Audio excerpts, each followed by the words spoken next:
So guys, good afternoon guys.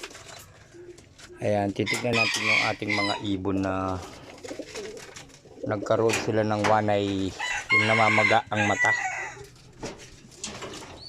Sobrang ano nila, namamaga yung kanilang mga mata. Ayan sila guys.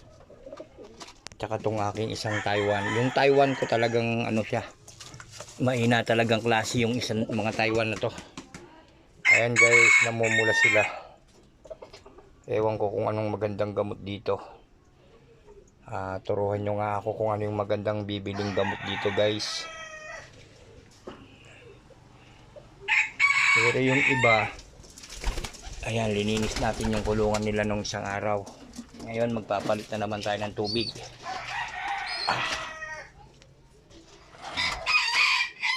Ayan sila guys. Kanilang mata namamaga. So ang ginawa ko guys, pinaliguan ko sila kahapon. Ito mga grabe to kahapon eh. Ayan.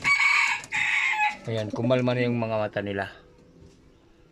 Ayan sila oh. Ayan yung nanay nila. Itong mga Taiwan ko, parang hindi yata ako bilib sa kanila. Yung mga anak nila, pag lumilipad na sila, wala na, hindi na bumabalik. Kaya ibabalik ko na to kung saan nanggaling. Gagamitin daw ni paring Jeff Di Magiba. So guys, salamat. Wanay.